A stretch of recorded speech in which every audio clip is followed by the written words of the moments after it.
Before now, mysteries had never been discussed or uncovered.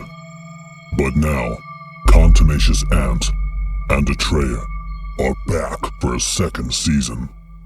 The MO Podcast. Hello and welcome all into the MO Podcast. You're here with me, Contumacious Ant, and as always, my lovely co-host, Atreya.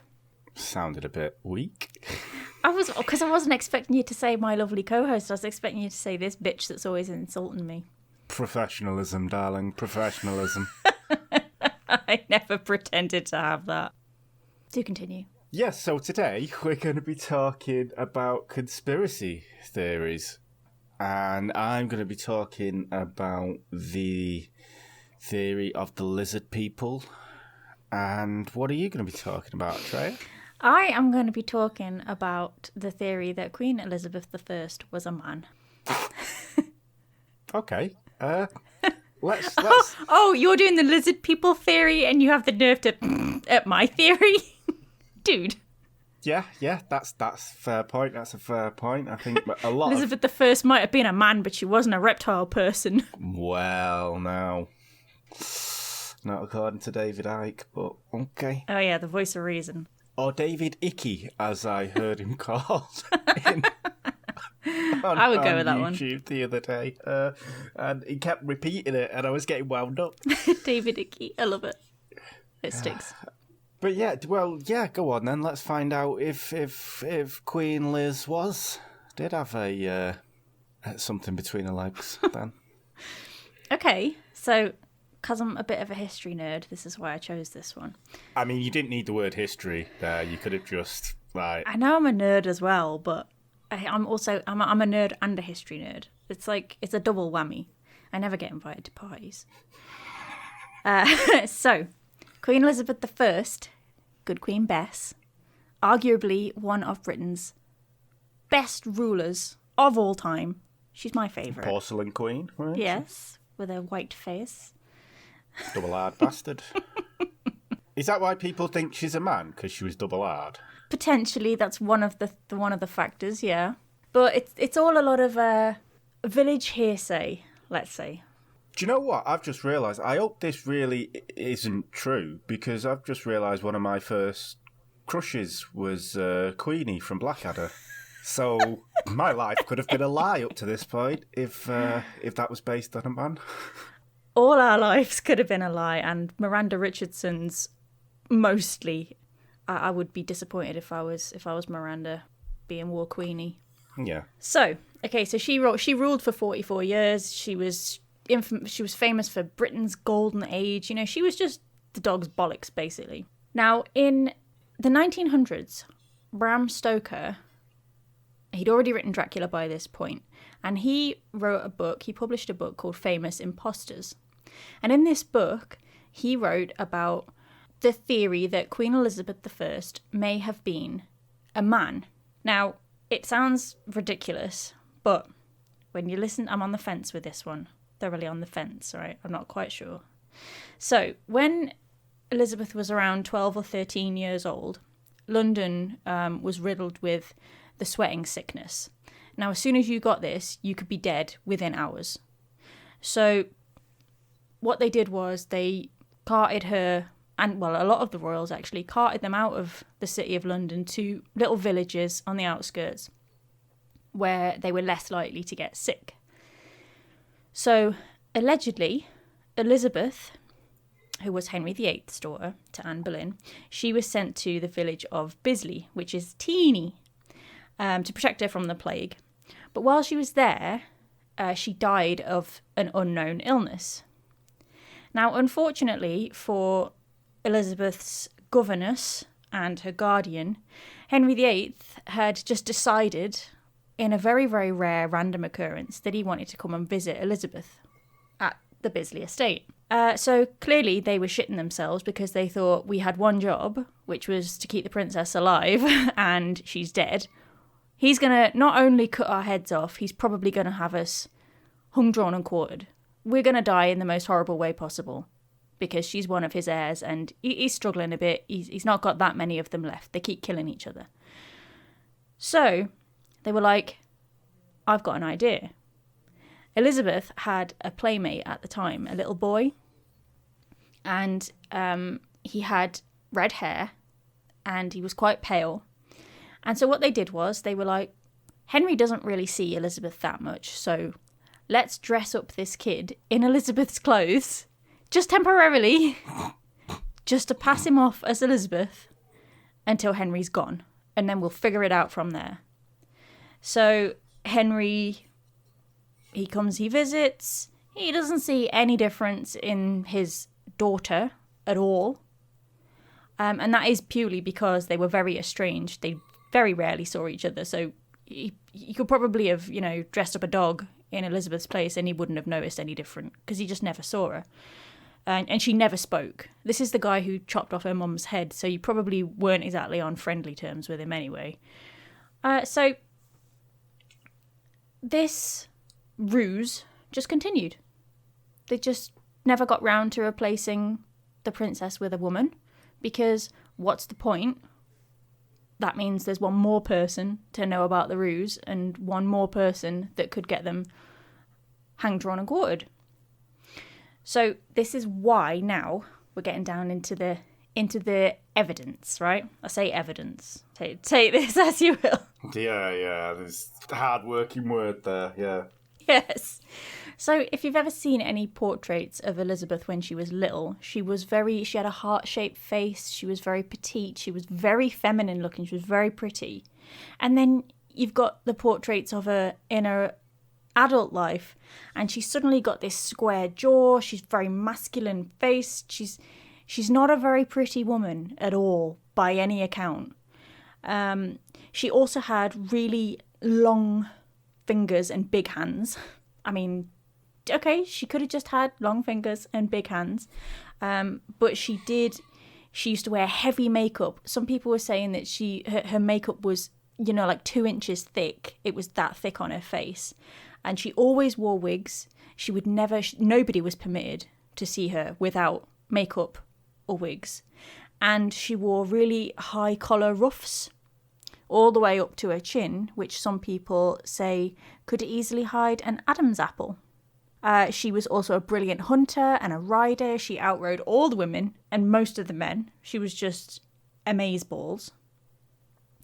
Her handwriting and her manner of speech when she was writing changed considerably. Her tutors noticed from being, it just was like, it was like a totally different person was writing. And where she used to be really studious, she soaked everything up like a sponge. She suddenly wasn't quite as academic anymore. She was struggling with bits and pieces. She never married. She never had any children. She was the Virgin Queen.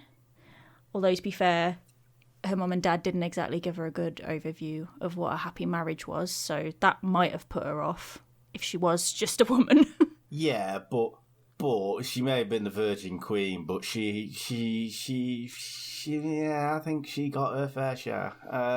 There was a lot of suitors, yeah. Yes, there was a lot of rumours about affairs. There was. She had Robert Dudley was her favourite. He was her horsemaster, which was a position that she made up just for him. So there's that side of things as well. But in the Bisley village in the 1800s, the vicar of the local church actually found a stone coffin in the graveyard containing the skeleton of a girl dressed in Tudor finery, and there was actually gems sewn into the dress. And there was no record of any Tudor noble being buried in that graveyard, and especially not in a dress as fine as that. So it was an unmarked grave. They had an archaeologist come and investigate, because obviously, like, in 2013, not in the 1800s. In 2013, they had this archaeologist come and he had a look at the coffin, and he said it's possible that it's a Roman coffin because there's a lot of Roman burials here. So he had a look at it, and apparently you can tell that a coffin is medieval because they used to punch drain holes in the bottom, because the coffins were made of stone. As the gases and that of the decomposing body kind of like got out, it could cause the corpse to just outright explode and cause like a gooey mess in the coffin. Wow. Yeah, so they would put a drain hole in so that all the body juices and stuff would drain out and it would just leave a skeleton, you know? Yeah. Are you all right there? Yeah, just, wow, okay. So it turns out it was a medieval coffin. There was a skeleton in Tudor finery, but without physically exhuming the body of Queen Elizabeth I, who has an actual burial sarcophagus. She's buried with her sister Bloody Mary. Without actually exhuming her corpse, there is no way of us to find out if that is the skeleton of a man or a woman, because we're not allowed to exhume it. I don't really know why. I mean, they didn't mind burying Richard III under a council car park, so I'm not sure why digging up Elizabeth I is such a big deal. But so I do have issue with this because, I mean, everyone was like, oh, you know, she said, I have the body of a weak and feeble woman, but I have the heart and stomach of a king and of a king of England too. Like, they were saying, that was her saying, I'm secretly a man.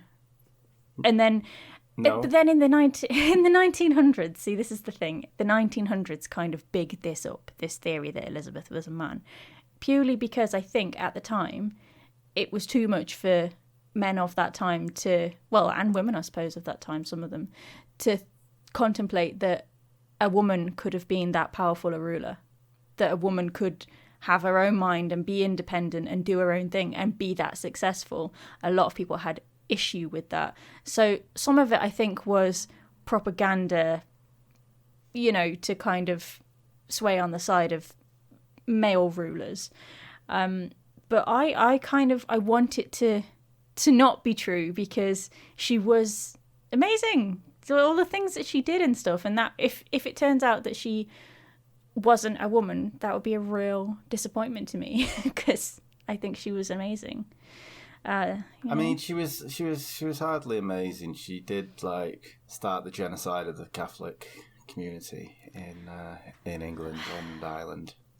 I mean, during her reign, but yeah, outside of that, I know, but let's face it, it was that period of time where it didn't matter who was in power. The Catholics or the Protestants were going to get burned to death. It was just who was in power at the time. Yeah. It is very true. Yeah, that's how it was for like hundreds of years. It just kept going. Are you a Catholic? Yes. Burn at the stake. Okay. 20 years later. Are you a Protestant? Yes. Burn at the stake. Did I say I was a Protestant? I meant I was a Catholic. By the end, you would think people would just go, I'm open-minded. Yeah. I'm whatever you want me to be. I'm Jewish. Is that any better? Killed our Saviour and Lord Jesus Christ, did you? Oh, okay, come with us. Oh, bollocks. I mean, there's not only that as well. There was the hearsay and stuff was at the time as well, in like the 1600s. And that it could have easily been propaganda, because her mum was Anne Boleyn. Anne Boleyn was charged with adultery, with 5 people, one of whom was her brother. She was charged with incest with her brother. I think it's highly unlikely she had any affairs at all. I think she was just really flirty. But Henry wanted rid of her because he'd found a different woman that he liked, and he had to have a good excuse, and that seemed to fit. She was accused of witchcraft and everything as well. So I think for a lot of people who were more on the Katherine Parr, who was his first wife, side, she was a Catholic, so a lot of people, a lot of the population sided with Katherine Parr, and they didn't like Anne Boleyn. They hated her, they hated her daughter, so I think a lot of people probably would have been inclined to spread that just purely because it was slagging Elizabeth off because of her mum. It's like she doesn't deserve to rule because Catherine should be ruler. So it was a lot of politics as well. But I mean, the pictures are, I mean, I say pictures, they're paintings, but she does look very very, very different. But that's it as well. I mean, with paintings, the painters paid a commission to paint it, and as well, do you not think it could be propaganda showing her as this fierce? I'm not going to say Oh, entirely. ugly, but this fierce kind of battle axe, if you want to say. So when other rulers see it, they go, "Oh, we're not going to mess with her," kind of thing. That's entirely possible, yeah. I never quite thought of it like that. I always just kind of figured that if she was a woman, she wore a lot of makeup because the makeup that she put on her face had copious amounts of lead in it, which actually would erode away her face. So she probably had to put quite a few inches of makeup on top of her face just to cover the potholes Just to have in a her face skin. kind of thing. Yes, basically the same as she would wear mercury on her lips, and it would erode her lips and her teeth away. So, by the time she was old, she basically didn't have much of a face or any teeth left. So, the past was mental. Yeah, well, do you know what? A lot of doctors at the time thought that mercury was basically like the route to immortality or a really long life. So people would actually would consume mercury, or they would put it on their skin and in the hope that they would live longer. And incidentally, it was a bit of a catch-22 because for all the mercury Elizabeth was putting on her face and, eating or chewing on or drinking, it was making her look worse, which made her think, I need to take more. I need to put more on my face to cover up the fact that I look awful. Yeah. And in the end, it potentially was actually what killed her. Yeah. So I think they need to dig her up, get her out of that sarcophagus and go, she was just a lady who had really long fingers and she liked high ruffs. Yeah. No Adam's apple. I mean, they were the style at the time. Big ruffs. They were, but did she bring it in specifically to hide her Adam's apple? Well, it was Lord Percy, wasn't it? He had them, and then he was a trendsetter, wasn't he? Do you know what it is as well? I was reading about this condition that I think 1 in 20,000 people are born with, where basically when you're very first born, you have all female parts, and then as you hit puberty, you actually do have male parts as well. You're not a hermaphrodite as per se, but you have both parts, just the male parts are inside you.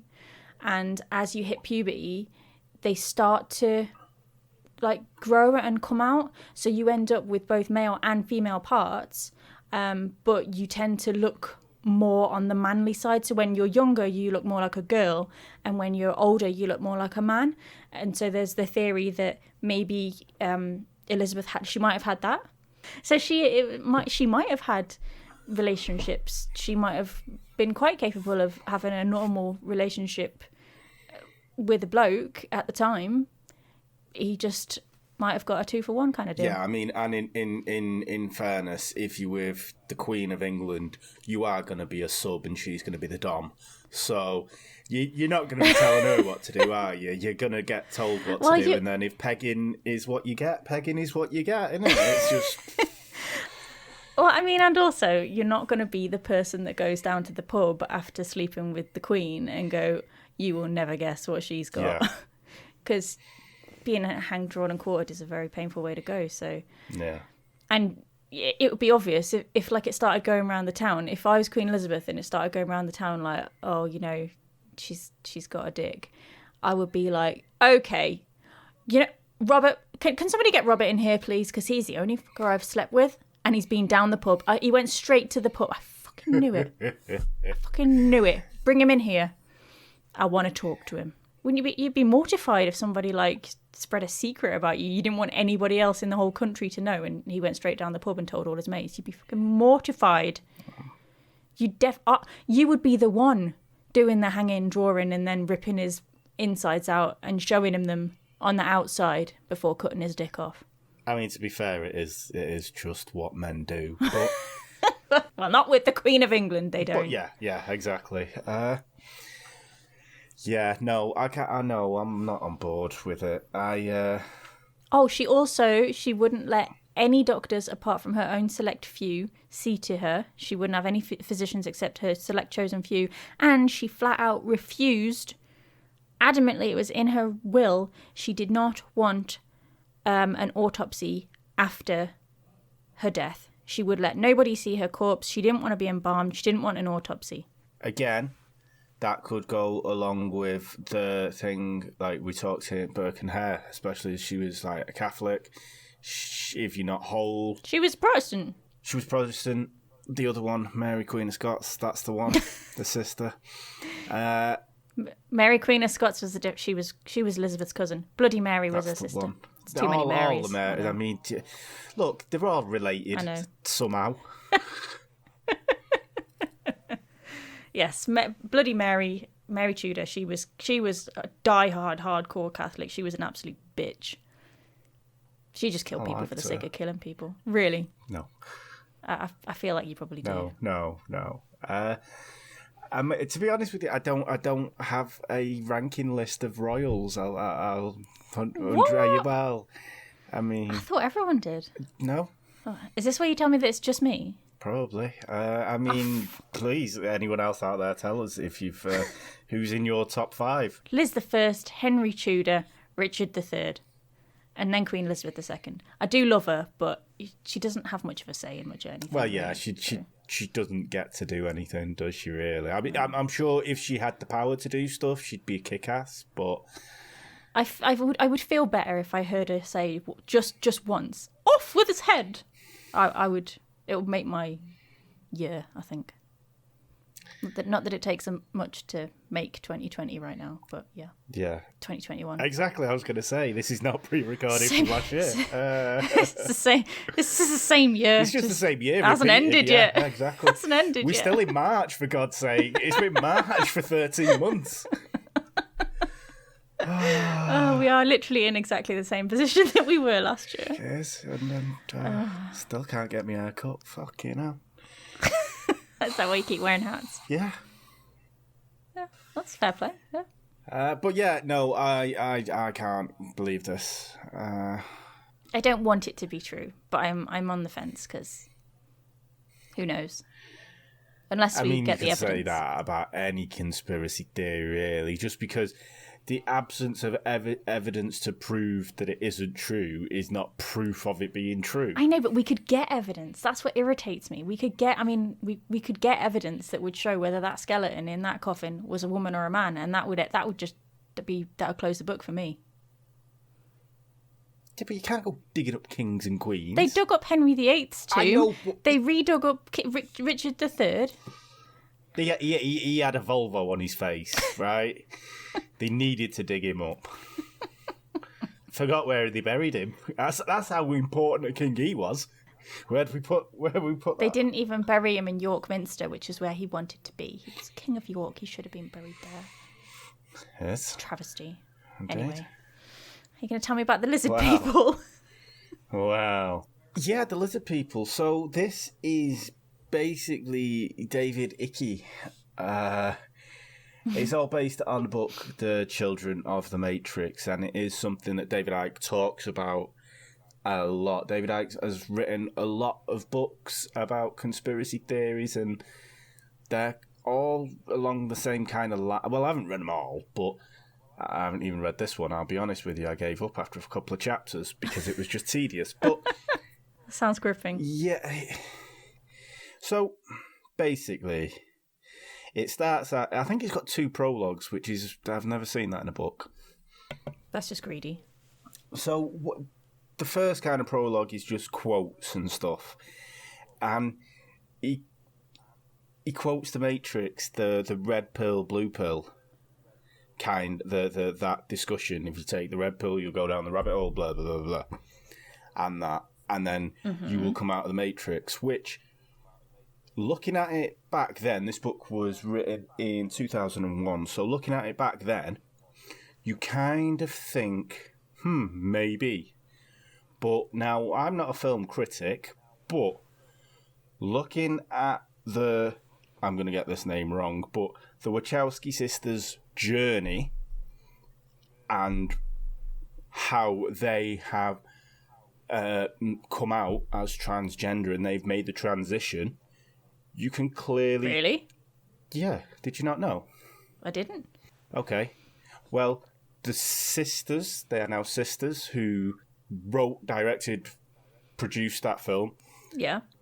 used to be in a past time they were men, and now they have transitioned into being women.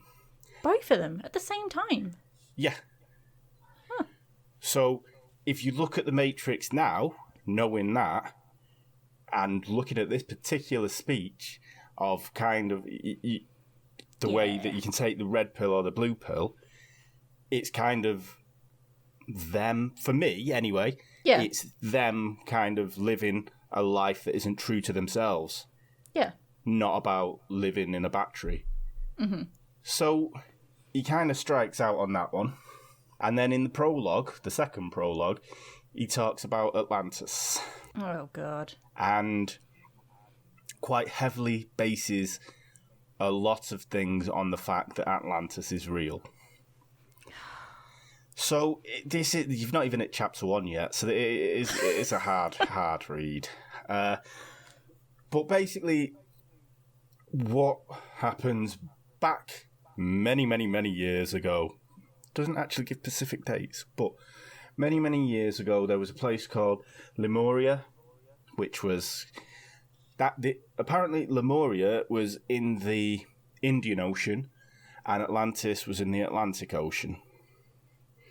And both these places had hugely advanced civilizations. They had flying machines. They had all kind of contraptions that when humans would see this, they would call them godlike contraptions and godlike things. But these societies were created by aliens, and there was a lot of aliens that came to Earth at this point in time. No reason as to why, but bored, innit? Yeah, I mean, yeah, party over here kind of thing. Earth. Somewhere to go on a Sunday, yeah. Let's go and hang, yeah. So there was reptiles, there was your classic greys, there was Nordic aliens who had blonde hair and blue eyes, and they actually didn't get along, so they came to Earth and had a big fight. Right. Avengers style. Yeah, as you do. Yeah, why not? They came from constellations such as Orion, such as Andromeda, and the Draco constellation. All right. So they came from all these different places to come to Earth to set up these advanced civilizations and just fight each other kind of thing. And then once they'd kind of cooled off, they started interbreeding with these reptile aliens started interbreeding with the Nordic aliens, and they kind of created, I'm not going to say superhumans, but they created the bloodlines that now control the Earth. Okay. So yeah, that's that's kind of how it was. But then, obviously, as is the way, there was a massive cataclysmic event, and them advanced societies disappeared. Right. Does he say what catastrophic event made this occur? He actually says the flood. So there's basically polar shifts. So this is a pseudoscience which has kind of been discredited as well. It's not been discredited as such, but it's a fringe theory that the poles have moved by more than 30 degrees. There was a massive cataclysmic event, and rather than slowly, the poles moving slowly, which they have done over millions of years, they have moved by a few degrees here and there. They've had a massive move, and this has caused floods, this has caused earthquakes, this has caused bad stuff to happen, and this is how Atlantis and Lemuria disappeared. Now what is interesting is he does actually say in his book that the Azores used to be part of Atlantis. It's the part that's remaining, and he's clearly never been to the fucking Azores because it's like being in the 70s. We went 4 years ago now, and it was like I was in Gateshead in 1978 or something. It was Terrible. That sounds awful. yeah. It was. It's a beautiful place. It's lovely. There's loads of like nice little places, but Clearly, you've never been to Gateshead. well, yeah. Maybe I'm doing the Azores a disservice there. Yes. But it's back in time. It really is back in time. There was no advanced life there at all when we were there. But it's one of them that they're a little island in the middle of anywhere, in the middle of the ocean. So they don't have to be advanced. But there was nothing there to claim that you'd go, wow, yeah. It was great, but you like hitchhiking. Yeah. Across the island, and it was like there's very little infrastructure, there's very little phone lines. If there's a big storm, the power goes out, kind of thing. It's very basic. So it was quite amusing that I read that. I was like, nah, it's not. It's really not part of Atlantis. I mean, did you not tell what kind of person he was? I saw him in an interview on Wogan in his fucking pink and blue shell suit, and I thought, what a dick.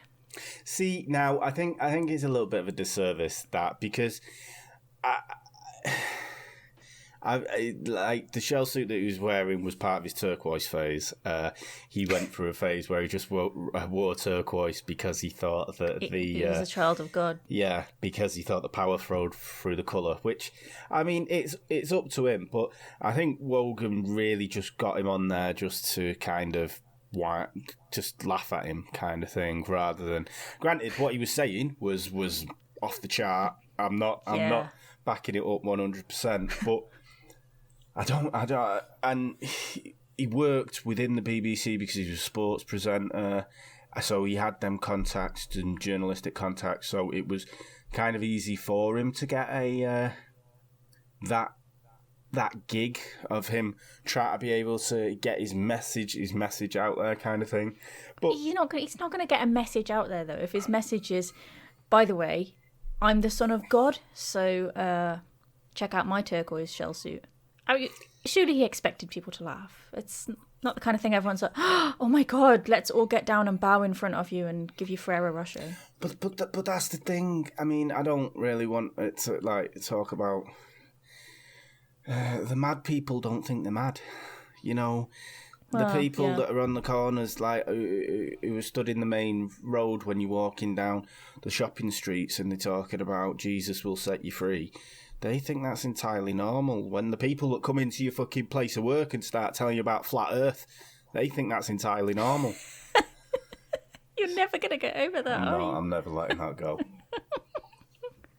I see what you mean. But yeah,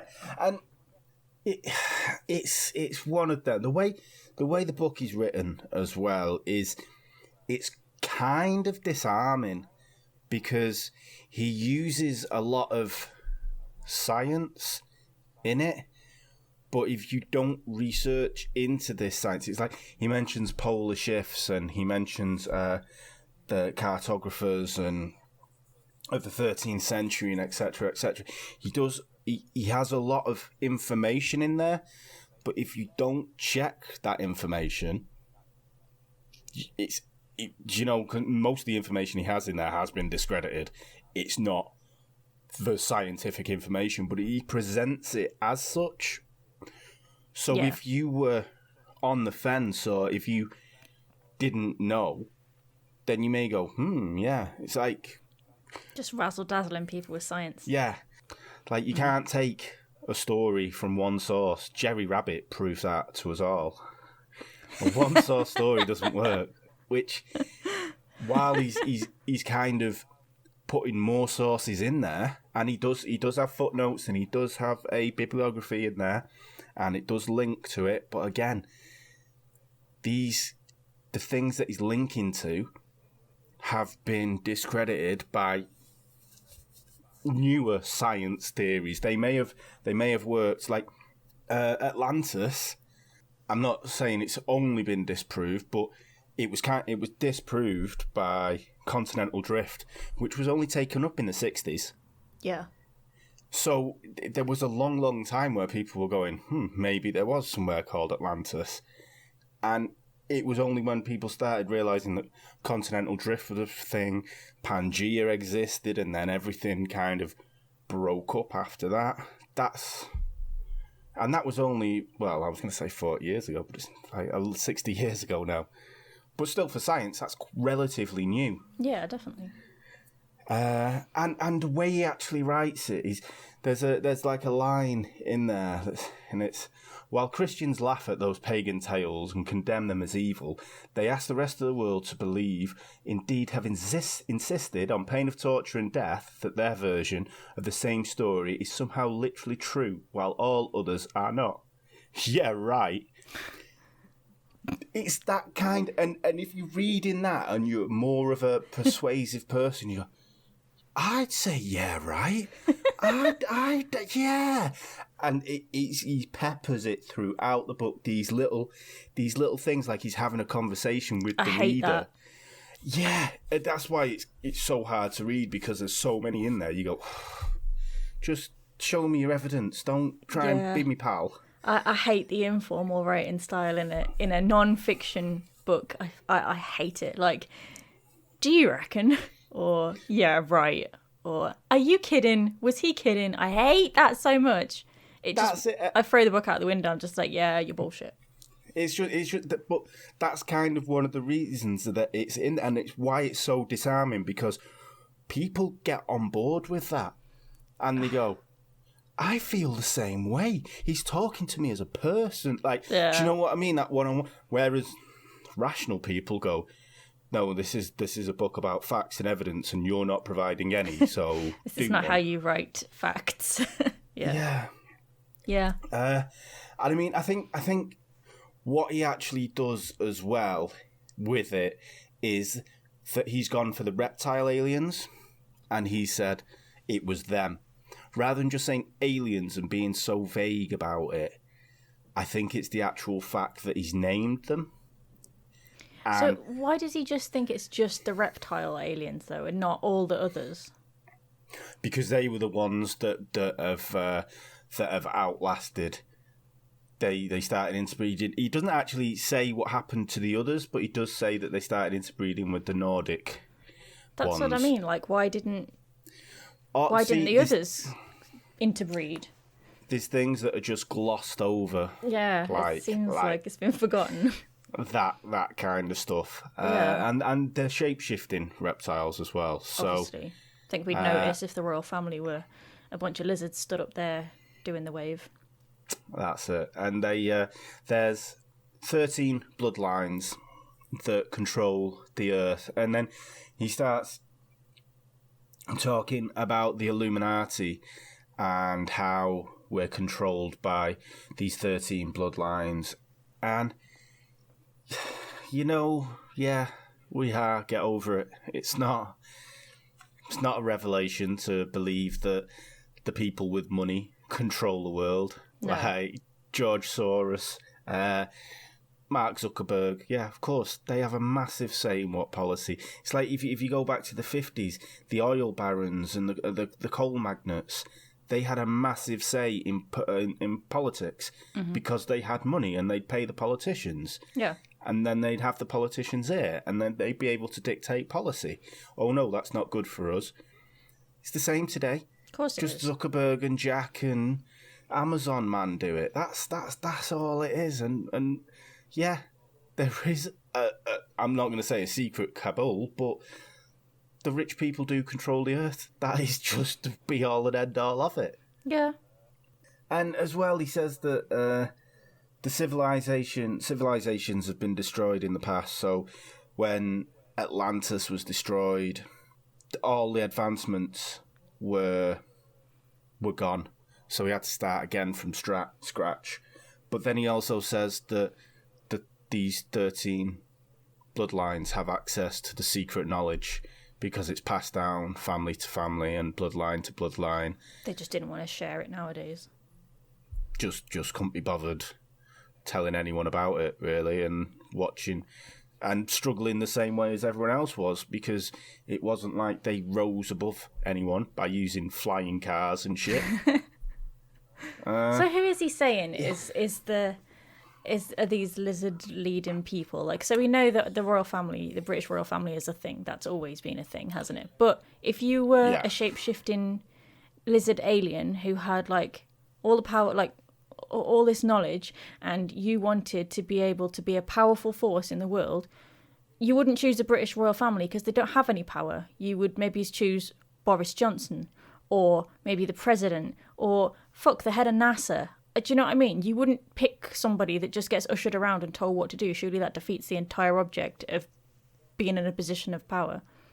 I mean, yeah, I'd agree, but NASA just like guard the edge of the Earth, so you know they've got to no protect power. their massive secret. They have their leader has a massive secret, and he has all the power in the world because he guards the edge of the world. Indeed, and the dome.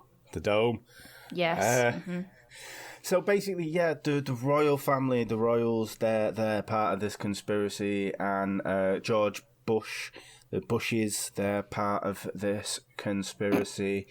There's a lot of people involved in these bloodlines because they've had, through the generations, they've had arranged marriages, and I'm not going to say incestuous, but they've kind of kept it all in the family kind of thing, and then they've kept it all together. So isn't that just a normal thing for really big old families? So this is one of the things where you go, yeah, because at one point all the kings and queens of Europe were related to each other. Well, yeah. I mean, if you want to go into it, Barack Obama is related to the Bushes. Yeah. 13th cousins with them. If you even want to push it a little bit more, Donald Trump and Hillary Clinton are related. Oof. They're 15th cousins. I mean... So, it depends what you're talking about, like bloodlines, because there's a lot of it about. At the end of the day, first man came out of Africa, so we're all related to first man, really. And surely, since the world's been going on, or since man's been on the world, 30,000 years? Not that many people in the beginning to share it about with, and then, The first man came out of Africa. Is that what you're going with? So No. So you're not going with loads of fish decided I don't want to swim in the ocean anymore. I fancy walking on the land. And they all got out at the same time and evolved at the same time. So there wasn't just one man. There was loads of men and loads of women. And, half fish, half men, half fish, half women. And then the other fish that were like, what if I don't want to walk on land and just stayed in the ocean? Exactly. What if I want to fart? Exactly. So there was probably lots of humans, which means we're not all related. But if there was only man, then we are related. I'm not saying there was one man who just wandered out of Africa one day and went, Jesus, I'm lonely. Look at that, there's an outside. Overrated. Yeah, look, all these fish in the sea, and I was the only one that got out. Bloody hell. I feel like David Icke didn't think it through properly. Yeah, there may have been loads of people, but I mean, they were still, putting it about, weren't they? Yeah. I see what you mean. But yeah, I'm not... And so what is their ultimate plan then? Because... to be world domination, central government, for us all to be microchipped and controlled by a central computer, one giant army, one world army. Which, to be honest with you, I don't really see the problem, because then surely if we've got one world government and one world army, got nobody to fight against. Yeah, aren't we all living in peace by then? Yeah. We're not fighting against each other, so... Yeah, exactly. But yeah, it's more global domination. They're doing a shit job so far. Yeah. If they've been in power for... Well, if they've been in positions of power for centuries and centuries and centuries, they're doing a shit job because everything's the same. This is the thing. It's like this only became an issue after the creation of the European Union, and seeing how this wasn't a problem in Elizabeth I's time. Yeah. That there was people trying to consolidate power and take over. It's just become a problem now that government is a lot bigger, has a lot more reach, and this information is information is easier for us to access. So I think he may have made it up. To be honest, you reckon? Just to sell a book or two. But in fairness, in 2013, there was a poll done, and 4% of Americans do believe in shape-shifting lizard people. If we just put that into perspective, that's 12 million Americans who have decided to answer a poll that they were given saying, yes, I believe in shape-shifting lizard people are trying to rule the world. I know I have some daft theories, but I mean, come on. Yeah, I mean, to be honest with you, there is forums out there that are devoted to this kind of thing, and I bet. I don't know, on one of them there's helpful hints on how to spot a lizard person. Oh, I'm intrigued. Oh, give me a hint. How do I spot a lizard person? So I can root them out at They work. have green eyes. Oh, okay. If they have good eyesight or hearing. Right. If they have red hair. Okay. If they have a sense of not belonging to the human race. Well, all of that except for the red hair is me. If they have unexplained scars on their body. Yeah. A love of space. Yeah. I've got a I Want to Believe poster. And just this has to be the ultimate one. Low blood pressure. Actually? Cold-blooded, aren't they? Yes. Yeah, they're cold-blooded. So reptiles, obviously... That's me. And I always have poor circulation. My feet are always like ice. Fuck me, have I got superpowers I never knew about? Wow, you just... Is your family reptiles? I mean, to be fair, I'm the only member of my family with green eyes. Figure out that how you will. Maybe my mum banged the milkman. I was going to say, was the... Who was a lizard, because he wanted to be in a position of power. Was the milkman busy round your way? See, he had power over the cows. I mean, you've got to start somewhere.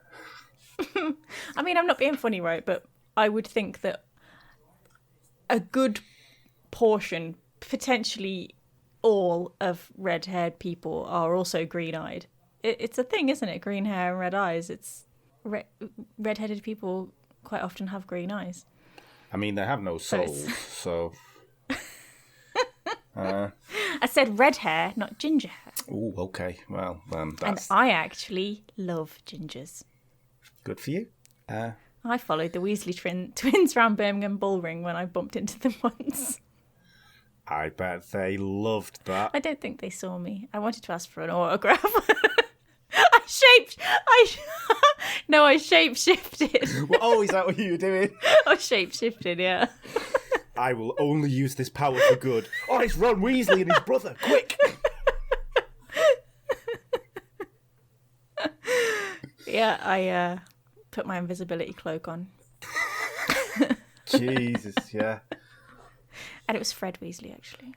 Oh, no, not even Ron. No. Not even Ron, no. It has to be the twins. It's the twins or nothing. Never seen it. There's a sandwich. What? Right. On that bombshell. I'm sorry. On that bombshell. You started it. Just, wow. So do you believe in the lizard people? No. Right, okay. Not at all. It's just too... It's stupid. Yeah. It's just stupid. For a start, Atlantis doesn't exist. Never existed. So... aliens didn't come to Earth many, many years ago and give us help building the pyramids or that, because why would they? Yeah. And why wouldn't they come back? You know, I mean, if they were about at this point in time, like, because he claims that they were fighting and people called them gods, and that's kind of where you get the Greek mythology and the Roman mythology of the gods and Zeus fighting and that kind of thing, because to humans, what it appeared like is they were doing godlike feats, but they were around for quite a while. And then why did they just knack off? Well, maybe it's because Earth got shit.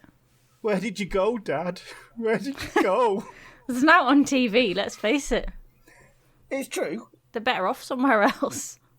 It is true, but they had a very advanced civilization and went, no, done it now. See ya. Well, maybe it's Love Island scared them off. Could be. Or maybe they're still hiding in the shadows and they're hiding in plain sight. Queen Elizabeth. Maybe. Oh my God. I mean, Prince Philip. George.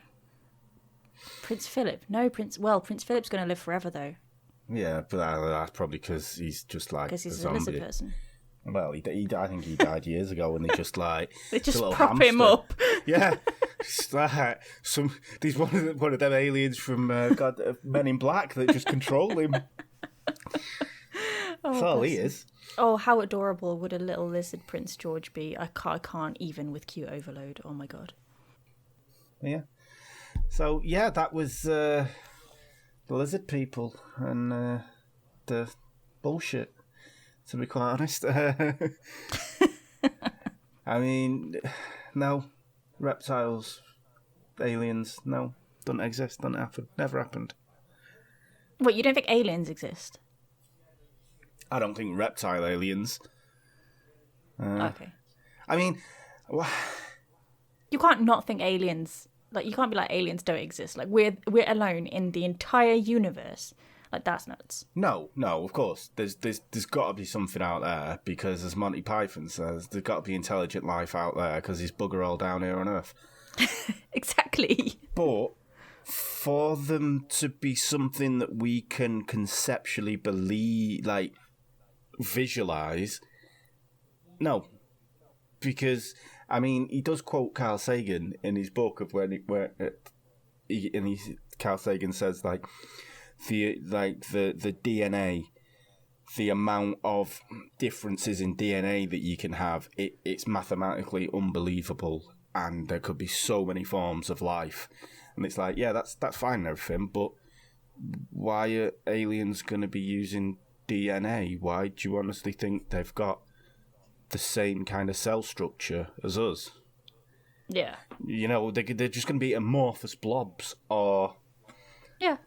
it's just they're not going to be lizard people. Oh my God, it'd be so amazing if one night you got abducted by aliens. Thanks. Like, not forever. Thanks. I just mean, like, I don't mean forever. I just mean for the night. Like, so you could come back and you could, like, ring me and you could be like, oh my God, they anally probed me. A, it was great. B, they look just like they do in the movies. And C, I take back everything I said. Aliens are real and they look exactly like we thought. I'll be quite honest with you. I'd be like that bloke who slept with Elizabeth I. I wouldn't be telling anyone that I got anally probed. Yeah, no. Be like, Oh, you wouldn't even tell me. Nothing happened. Kat would know. She would read it in your face. Nothing happened. Now, pass me that hemorrhoid cushion while I sit down.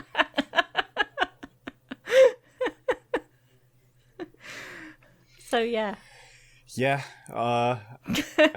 If that does happen, I will gladly say I was incorrect on some aspects of this. But Yay! and what can you learn by shoving something up someone's butt? What they last ate, if you didn't want to ask them. I mean, there's another way you can do that if you just go in the front way. Well, yeah, but then if you go in the front way, then you've got to sew them back up again, as opposed to just rummaging around in their lower intestine. You don't really think you need a stitch or two after that? Depends how big the probe is, I suppose. Yeah. It's not like a giant dildo. I guess it's like I would imagine it's like a scientific probe. Probably hurts if you're awake, but or maybe it's like the doctors say. Maybe it's uncomfortable. I hate that doctor word. This will be uncomfortable because it's gonna fucking hurt. I know, especially when they come back out and their wedding rings disappeared. Oh, great. I'll be seeing that in a few days, won't I, Doc? Yeah. I wouldn't know. Me neither. Sure. Yeah. When you get to my age, you have to have checkups like that every year. I thought I'd say it before you did. I was gonna. Yeah, but I could sense it, so I thought, you know what? you're gonna get there first. I'll give you a free one. Oh, thanks. I appreciate it. Yeah. Tickle me. On that bombshell. Yes.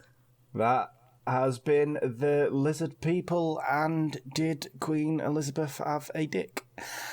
Both? No, really. I mean, I'm saying no to them both.